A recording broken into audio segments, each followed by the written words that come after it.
예, 오늘 말씀 보겠습니다. 오늘 말씀은 요한복음 7장 37절에서 39절 말씀입니다. 요한복음 7장 37절에서 39절 말씀입니다. 예. 앞에 화면에 나와 있으니까 한 목소리로 읽겠습니다. 명절 끝날 시작. 명절 끝날 곧 끝날에 예수께서 서서 외쳐 이르시되 누구든지 목마르거든 내게로 와서 마시라. 나를 믿는 자는 성경의 이름과 같이 그 배에서 생수의 강이 흘러나오리라 하시니 이는 그를 믿는 자들이 받을 성령을 가리켜 말씀하신 것이라. 예수께서 아직 영광을 받지 아니하셨으므로 성령이 아직 그들에게 계시지 아니하시더라. 아멘. 네. 지난주에 이어서 본문을 순서대로 본다면 요한복음 7장 3절부터 보아야 하겠지만 지난주 말씀드린 구약의 초막절의 내용과 연결하여서 신약에서 그 초막절을 어떻게 유대인들이 지키고 있었는지를 살펴보도록 하겠습니다. 먼저 그렇게 하고 요한복음 7장 8장에 나오는 그 내용들을 다 정리해 드리도록 하겠습니다. 제가 설교를 준비하면서 요한복음 7장 8장을 여러 번 읽었는데요. 그때 느낀 분위기는요. 어수선함, 강한 긴장감, 불편함, 나아가 험악한 분위기가 형성이 되기도 했습니다. 메시아를 기다리고 있었던 유대인들에게 진짜 메시아 되시는 예수님께서 오셔서 당신이 메시아 되심을 그렇게 드러내고 있었는데 왜 이런 분위기가 형성이 되고 있었을까? 왜 이래야만 했었을까라는 생각을 떨쳐버릴 수가 없었습니다. 크리스마스가 다가오게 되면 항상 생각나는 성경 구절이 있잖아요. 하늘에는 영광, 땅에는 평화. 미국에서는 잘 볼 수 없지만 한국에서 살 때 그 거리를 걷다 보면 교회마다 걸려져 있는 큰 현수막에 이 문구가 써져 있었습니다. 하늘에는 영광, 땅에는 평화. 방송에서도 자주 나왔고요. 우리가 다른 사람에게 크리스마스 카드를 보내기 위해서 크리스마스 카드를 사면 이 단어가 정말 많이 나왔던 것 같아요. 그래서 자연스럽게 생각이 났는데 예수님의 탄생과 이렇게 메시아 되심은 많은 사람들에게 평화를 주어야 하는데 요한복음 7장, 8장은 전혀 그러지를 못했습니다. 오히려 생각하는 평화는 반대인 불화, 긴장감, 불편함, 갈등, 험악함이었습니다. 그러니까 설교를 준비하면서 이 7, 8장을 해야 되는데 계속 그것이 마음에 걸려서 이 성경 구절을 찾아본 거예요. 원래는 어떻게 기록되어 있었지? 물론 기억이 났지만 앞뒤 문맥을 좀 살펴보고 그 문맥이 의미하는 바를 살펴보기 위해서 좀 다시 한번 살펴보았습니다. 그것이 누가복음 2장 14절인데요. 잘 보시기를 바랍니다. 함께 읽겠습니다. 시작. 지극히 높은 곳에서는 하나님께 영광이요 땅에서는 하나님이 기뻐하신 사람들 중에 평화로다 하니라.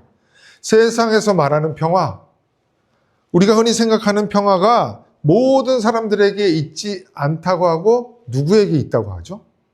하나님이 기뻐하시는 사람들 가운데만 그 평화가 있다고 하는 거예요. 그러니까 우리는 은연중에 많이 노출된 왜곡된 그 말씀으로 인해서 다른 생각을 하고 있었을 가능성이 높습니다. 그래서 하나님의 말씀을 그대로 보는 것이 너무나 중요합니다. 하나님께서 기뻐하지 않는 자들에게는 예수님의 탄생과 또 사역하심이 요한복음 7장, 8장과 같이 어찌 보면 당연히 불편한 일이 될 수도 있다는 생각이 들었던 거예요.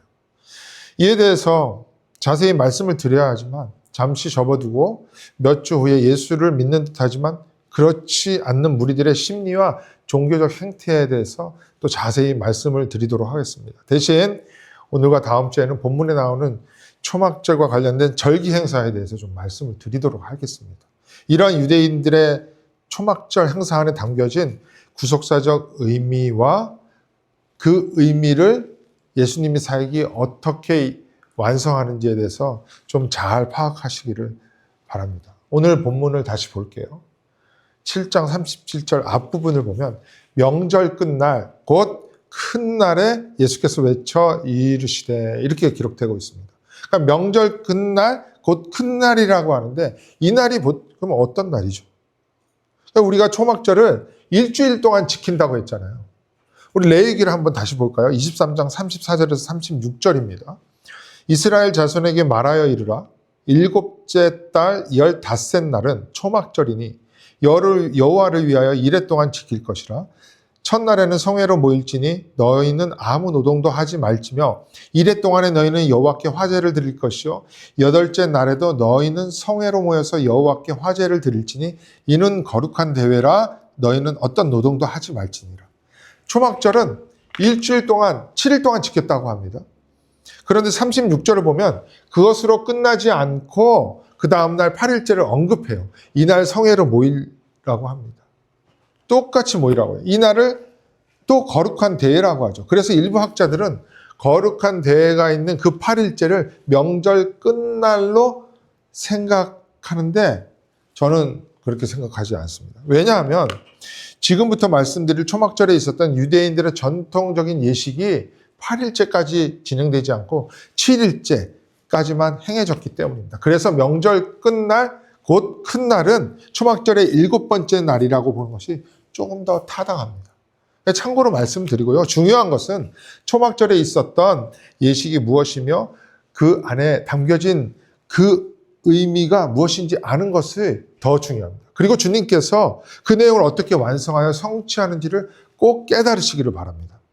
이 초막절에 있었던 예식은 4가지 식물을 흔드는 예식, 물 붓기 예식, 불 밝히기 예식, 그리고 성전 제단을 순회하는 그 예식이었는데 우리가 살펴볼 것은 두 가지예요. 성경에서 언급하시는 그 물 붓기 예식과 빛 밝히기 예식입니다. 한번 볼게요. 오늘 본문 37절, 38절을 다시 한번 읽어드리겠습니다. 명절 끝날 곧 큰 날에 예수께서 서서 외쳐 이르시되 누구든지 목마르거든 내게로 와서 마시라. 나를 믿는 자는 성경에 이름과 같이 그 배에서 생수의 강이 흘러나오리라. 그러니까 물이라는 그 모티브를 사용하여서 지금 말씀하고 계세요. 그러니까 초막절에 행했던 물 붓기 예식과 관련이 되는 말씀입니다. 그리고 다음 주에 살펴볼 요한복음 8장 12절에서 이렇게 기록하고 있죠. 예수께서 또 말씀하여 이르시되 나는 세상의 빛이니 나를 따르는 자는 어둠에 다니지 아니하고 생명의 빛을 얻으리라. 이 말씀이 빛 밝히기 예식과 관련된 주님의 말씀입니다. 이와 같은 예식들은 너희 유대인들이 초막절에 전통적으로 지키고 있는 종교적 예식인데 사실 그 안에 담겨진 의미들은 나인 예수인 그리스도를 가리키는 것이고 그 일들을 내가 지금 완성한다는 것입니다. 먼저 이렇게 결론을 내리고 어떤 내용들이 담겨져 있는지 지금부터 살펴보도록 하겠습니다. 첫 번째, 물붓기 예식입니다. 이 물붓기 예식은 유대 랍비들이 너무나 중요하게 여겼었고 그들의 생활 지침서인 탈무드에서는 이렇게 말하고 있어요. 초막절에 물 깃는 예식의 기쁨을 맛보지 못한 자는 자신의 인생 전체에서 기쁨을 맛보지 못한 자이다 라고 할 정도로 너무나 중요하게 여겼습니다. 또한 그들은 이 초막절을 가장 큰 명절 중에 하나로 즐겁게 지키고 있었다는 거예요. 이러한 초막절 가운데 있었던 이 물붓기 예식은 초막절 기간 내내 행해졌습니다.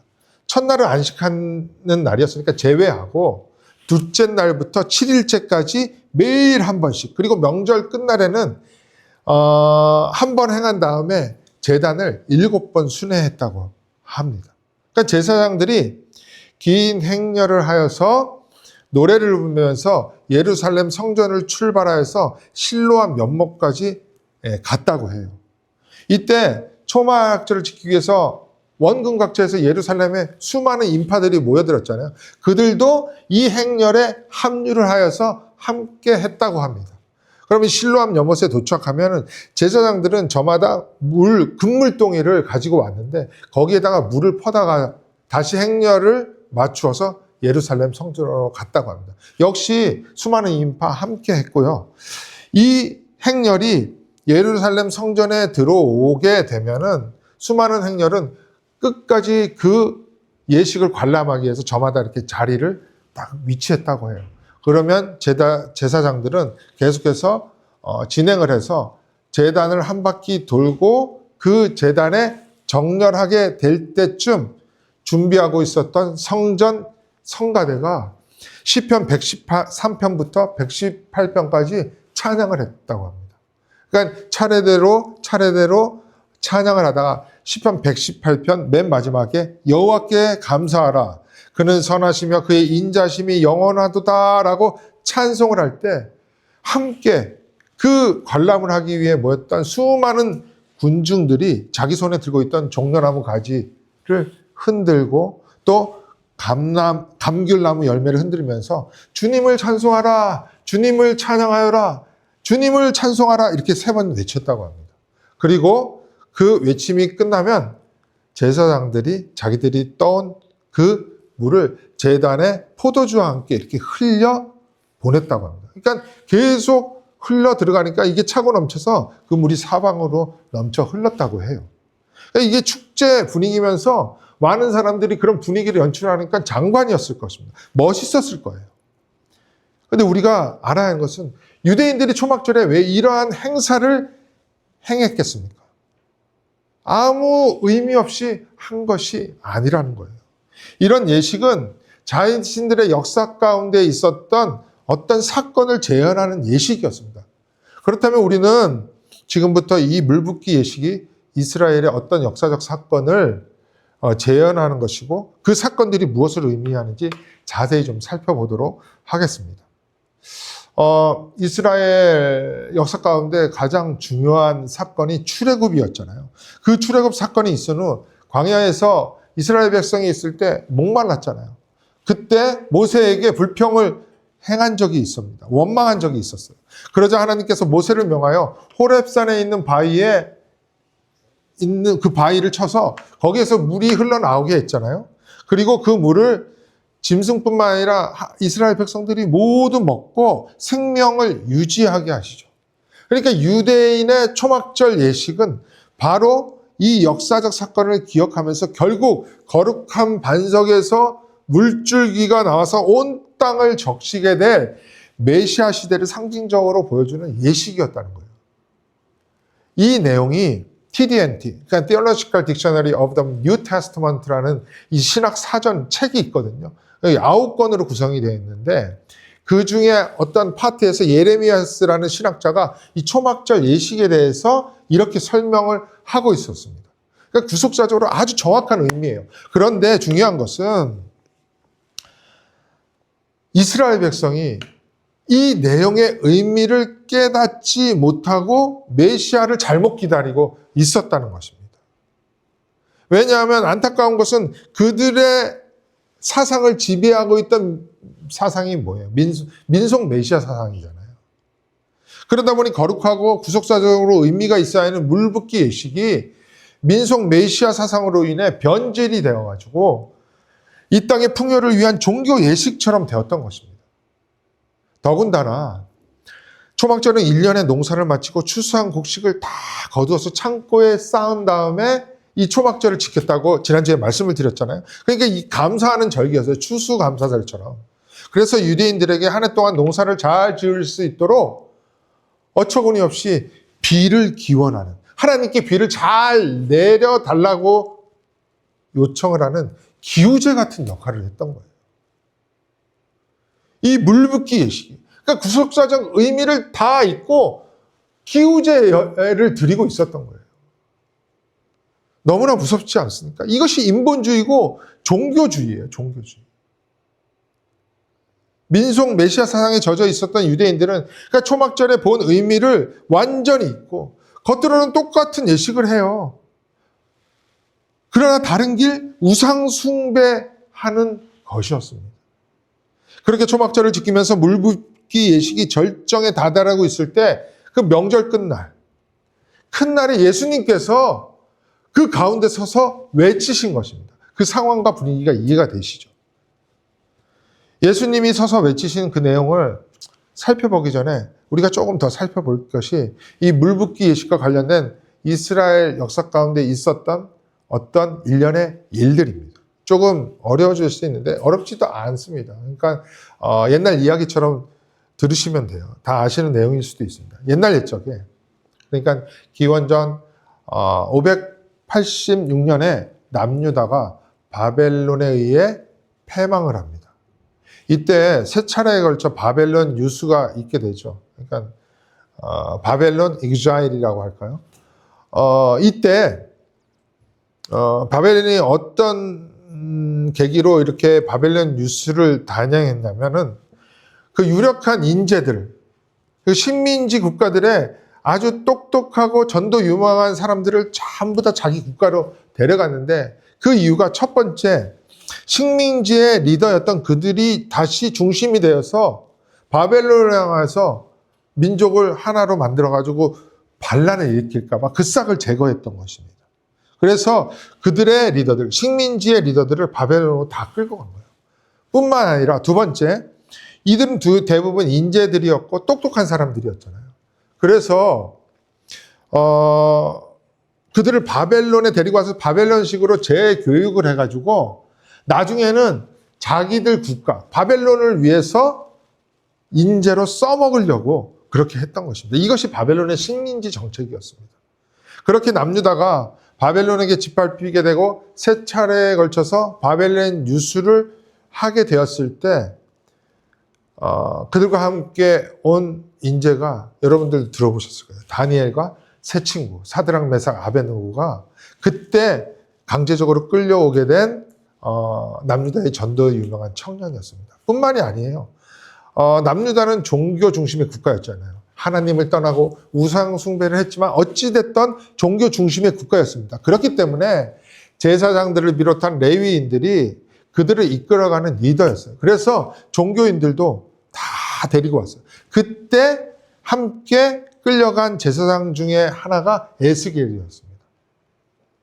에스겔 제사장이 바벨론의 포로가 되어서 갈대아 땅 그발 강가에 억류되어서 만국의 한을 달래면서 시간을 보낸 지가 약 5년 정도 지났을 때 하나님의 말씀이, 특별한 예언이 에스겔에게 갑자기 임하게 돼요.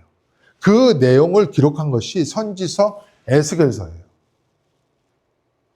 에스겔서에는 이스라엘이 왜 심판을 당하게 되었는지, 그리고 그 주변 국가가 어떤 일이 일어나게 될지를 잘 기록하고 있습니다. 예언할 뿐만 아니라 나중에는 하나님의 백성인 이스라엘이 어떻게 회복될 것인지에 대해서 예언을 합니다. 그 희망의 메시지를, 이스라엘 국가가 어떻게 회복될 것인지에 대해서 이스라엘의 정체성의 한 축을 이루었던 성전을 중심으로 기록하고 있는데 여기에 9장을 할애해서 기록하고 있어요. 지금 이스라엘이 우상숭배를 하여서 하나님 앞에 각종 악을 행하여서 하나님의 영광이 가득했던 성전에서 하나님의 영광이 떠났다는 것입니다. 그런데 다시 돌아온다는 거예요.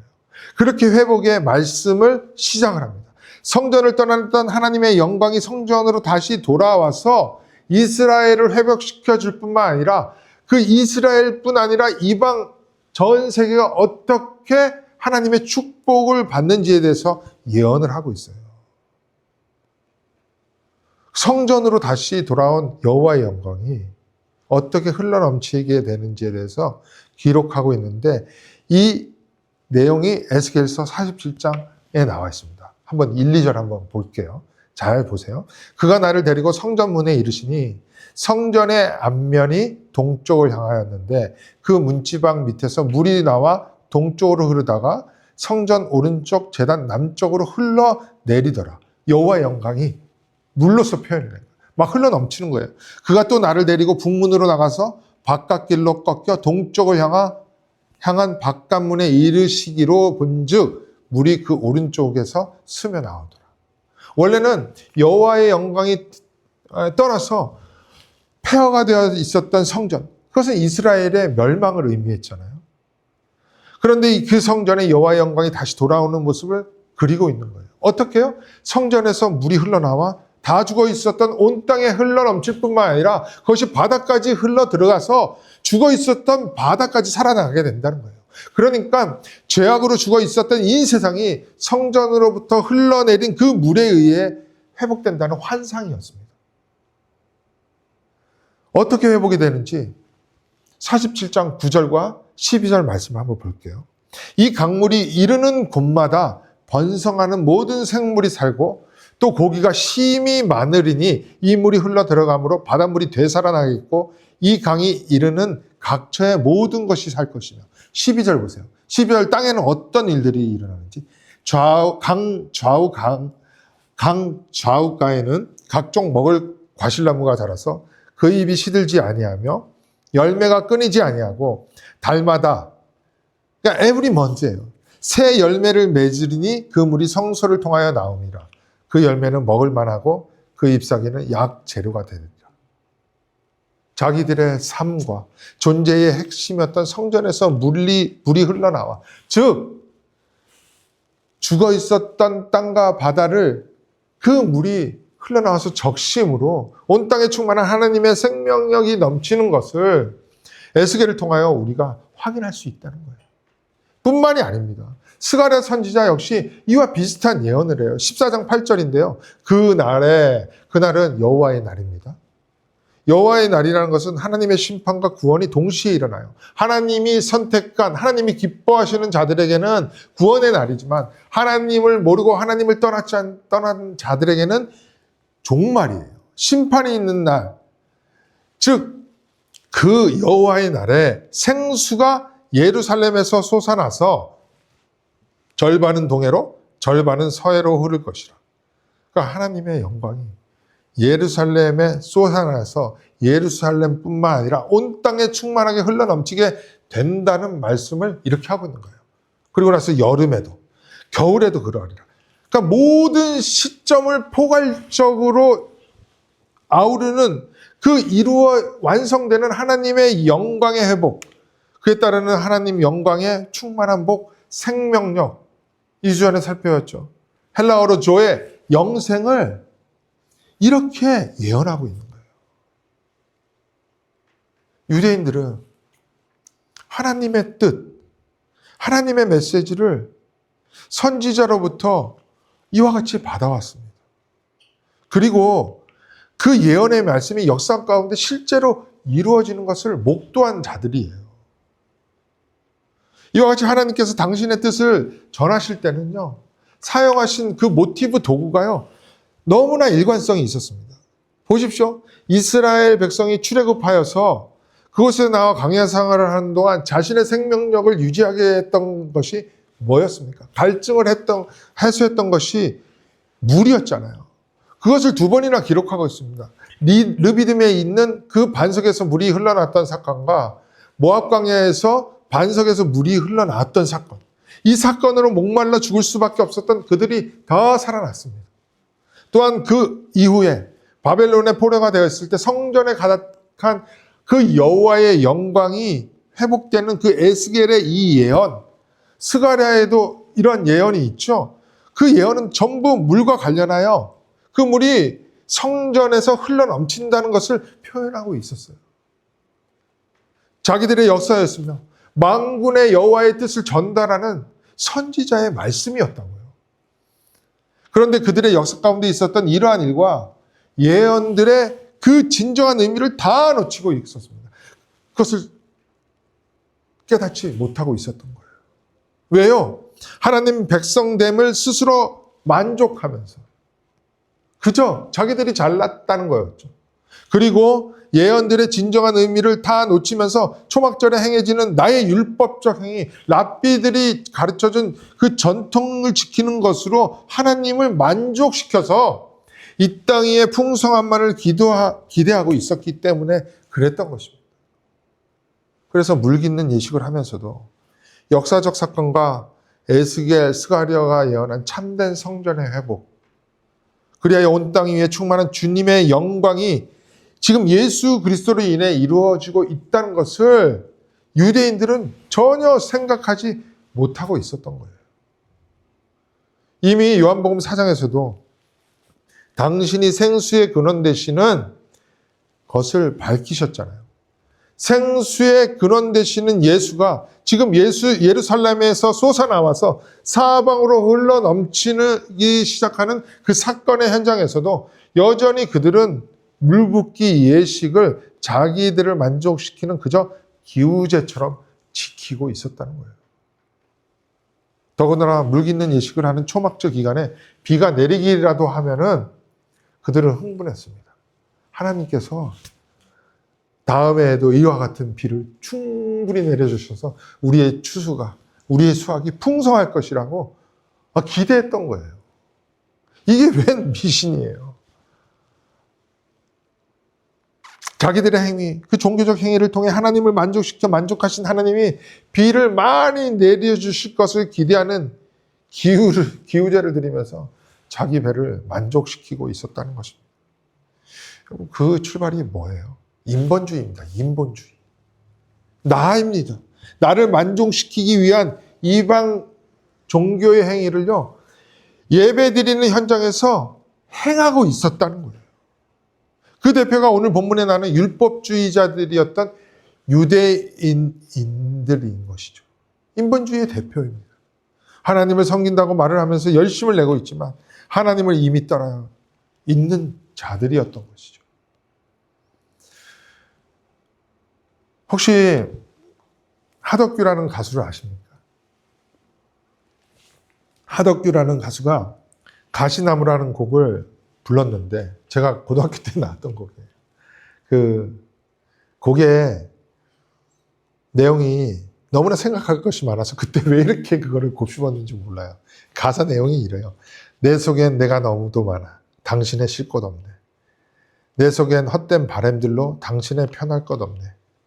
내 속엔 내가 어쩔 수 없는 어둠, 당신의 쉴 자리를 뺏고 내 속엔 내가 이길 수 없는 슬픔, 무성한 가시나무 숲 같네. 이런 가사로 시작하는 곡입니다. 작사를 한 분이 왜 이렇게 작사를 했는지 알아보진 않았지만 저 나름대로 이 가사를 곱씹으면서 해석한 것 중에 하나가 이거예요. 자아가 너무 가득한 나에게 예수님이 머무를 자리가 없다는 거예요. 유대인들이 그랬던 거죠. 그 바랬던 헛된 것들로 가득 차 있어서 주님이 이 땅에 오셨음에도 불구하고 주님은 마음 붙일 땅 한 평도 없었던 거예요. 그들의 마음에도 붙일 수가 없었어요. 예수님이 머무를 수 없는 온통 가시나무만 가득 찬 가시나무 숲이었습니다. 그게 유대인들의 마음이었던 거예요. 성전의 실체이신 주님이 자신의 모델 하우스와 같은 예루살렘 성전에 지금 나타난 바 되었는데 유대인들은 그 성전의 실체를 알아보지 못할 정도로 그들 마음에는 가시나무만 가득 우거져 있었다는 것입니다. 예루살렘 성전의 제단에서 흘러내려가 적셔지는 그 물이 무엇인지도 관심이 없었어요.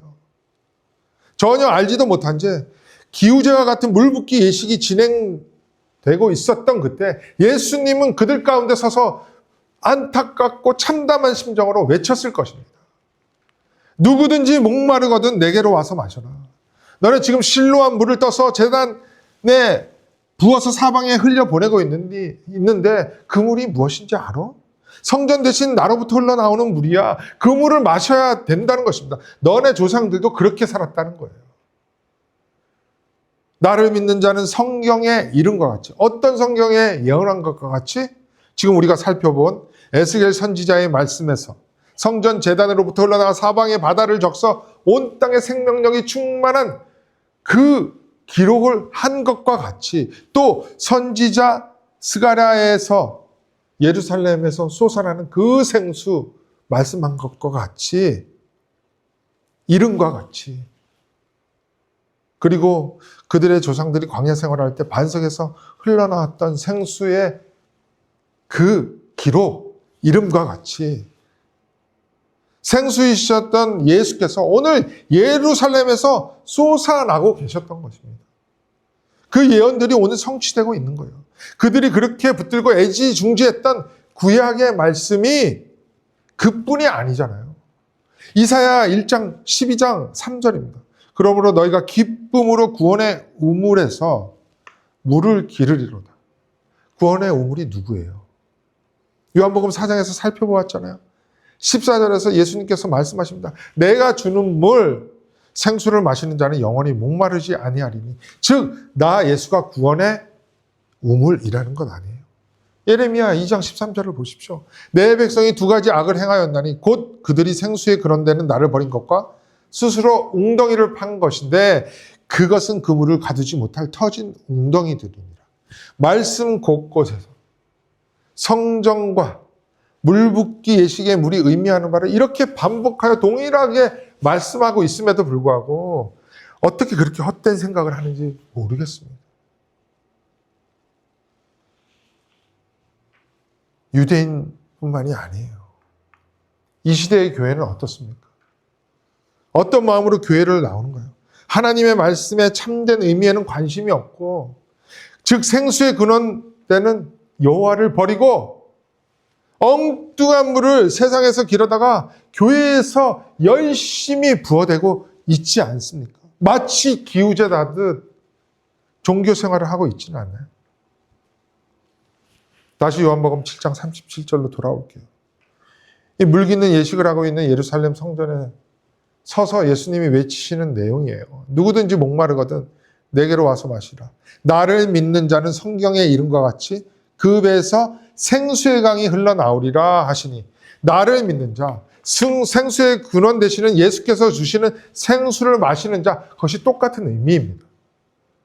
그러한 자의 배, 이 배는 코일리아라고 하는데 자궁을 의미해요. 가슴을 의미합니다. 이 단어가 히브리인들에게는 어떤 의미였냐면 종종 창자, 애끓는 마음이라고 번역된 스플랑크논이라는 단어와 함께 그들은 이 단어가 자신들의 가장 깊은 존재의 좌소, 존재의 핵심이라는 것을 나타내는 단어로 이것을 사용한 거예요.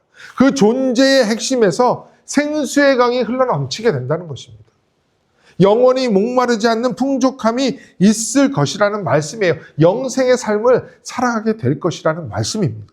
그리고 나서 예수님은 성전에 흘러넘쳤던 금을 광야에서 너희들의 목마름을 해결했던 반석에서 나온 금을 생수에 대해서 이렇게 말씀을 하고 있어요. 39절 보세요. 이는 그를 믿는 자들이 받을 성령을 가리켜 말씀하신 것이라. 성령이었다는 거예요, 그 물이. 제가 정말 자주 언급했던 고린도전서 10장 4절 말씀을 기억하세요? 다 같은 신령한 음료, 생수, 생명의 강, 그것을 마셨으니 이는 그들을 따르는 신령한 반석으로부터 마셨음에 그 반석은 곧 그리스도니라. 나의 반석이 되시는 예수 그리스도로부터 오는 성령, 생수가 내 생명의 근원이 되며 결국 초막절에 흘러내린 물붓기 예식의 금을 풍성한 하나님 나라를 의미하는 것이었습니다.